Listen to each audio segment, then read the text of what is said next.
আসসালামু আলাইকুম। সম্মানিত সুধী, সকলে কেমন আছেন? আশা করি ভালো আছেন। কথা বলছি আনিস মনির, অ্যাডভোকেট, বাংলাদেশ সুপ্রিম কোর্ট। আজকে একটা বহুল আলোচিত এবং বহুল পরিচিত একটি বিষয় নিয়ে আলোচনা করব। বিষয়টি হচ্ছে জামিন। ইংরেজিতে বলে বেল। জামিন, অনেক ধরনের জামিন হয়ে থাকে। তো ইন জেনারেল জামিন এবং আগাম জামিন, এই বিষয়টি সম্পর্কে মোটামুটি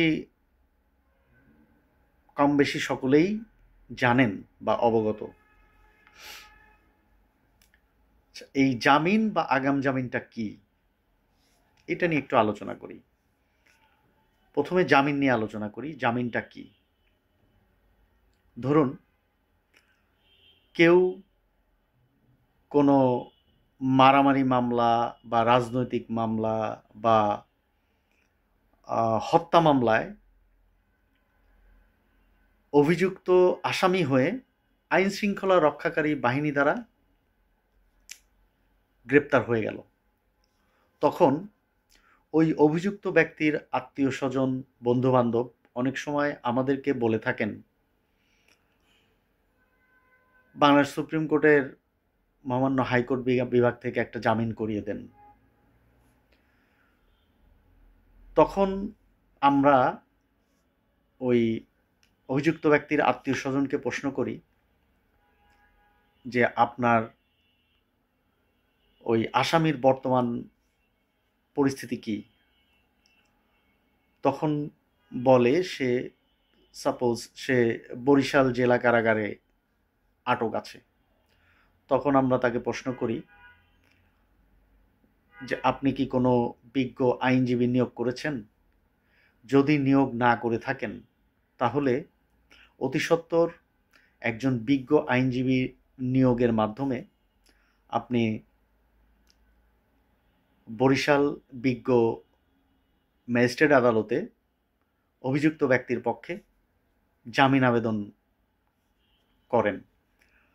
বিজ্ঞ ম্যাজিস্ট্রেট আদালত যদি জামিন মঞ্জুর না করেন, তবে পরবর্তীতে বিজ্ঞ আইনজীবীর মাধ্যমে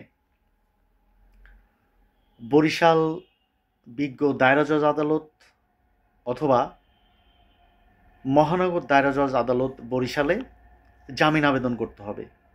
সেক্ষেত্রেও যদি জামিন আবেদন বিজ্ঞ আদালত নামঞ্জুর করেন, তখন ওই মামলার সমস্ত জাবেদা নকল বা সার্টিফাইড কপি নিয়ে আসলে পরে আমরা বাংলাদেশ সুপ্রিম কোর্টের মহামান্য হাইকোর্ট ডিভিশনে ওই অভিযুক্ত আসামির পক্ষে জামিন আবেদন করতে পারি। অর্থাৎ এখানকার ইম্পর্টেন্ট বিষয়টা হচ্ছে, যদি কোনো আসামি গ্রেপ্তার হয়ে যায়, সেক্ষেত্রে সংশ্লিষ্ট বিজ্ঞ ম্যাজিস্ট্রেট আদালত, পরবর্তীতে বিজ্ঞ দায়রা জজ আদালত যদি নামঞ্জুর করেন জামিন আবেদন, সেক্ষেত্রে বাংলাদেশ সুপ্রিম কোর্টের মহামান্য হাইকোর্ট বিভাগে ওই অভিযুক্ত ব্যক্তির পক্ষে জামিন আবেদন করা যাবে। সরাসরি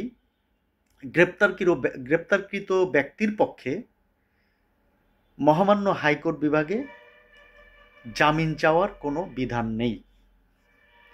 এরপর আসি আগাম জামিন বিষয়ে। আগাম জামিন বা অ্যান্টিসিপেটরি বেইল। আগাম জামিনের প্রথম শর্তই হলো অভিযুক্ত আসামি গ্রেপ্তার হওয়া চলবে না। অভিযুক্ত আসামি যদি গ্রেপ্তার না হয়, সেক্ষেত্রে ওই অভিযুক্ত আসামির পক্ষে মহামান্য হাইকোর্ট ডিভিশনে আগাম জামিন চাওয়ার বিধান রয়েছে বা অ্যান্টিসিপেটরি বেল পিটিশন করার বিধান রয়েছে।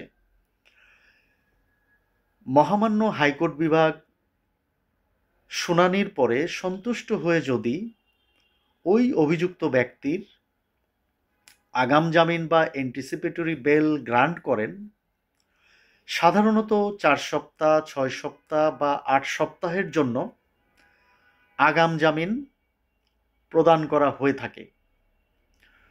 ওই 4 সপ্তাহ, 6 সপ্তাহ বা 8 সপ্তাহের মধ্যে আইন শৃঙ্খলা রক্ষাকারী বাহিনী ওই অভিযুক্ত আসামিকে গ্রেপ্তার করবে না বা কোনো রকম হয়রানি করবে না।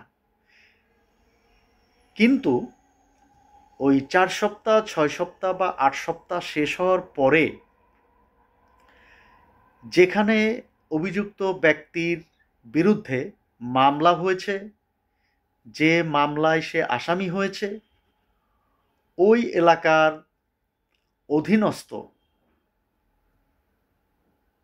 অধীনস্থ অধস্তন আদালতে ওই ব্যক্তিকে আত্মসমর্পণ করতে হয়। আগাম জামিনের অর্ডারে সাধারণত এটাই লেখা থাকে। এই হচ্ছে আগাম জামিন। তাহলে জামিন এবং আগাম জামিন এই দুটি বিষয় সম্পর্কে নিশ্চয়ই আমরা একটা পরিষ্কার ধারণা পেয়ে গেলাম। সবাই ভালো থাকবেন। আজ এ পর্যন্তই। আল্লাহ হাফেজ।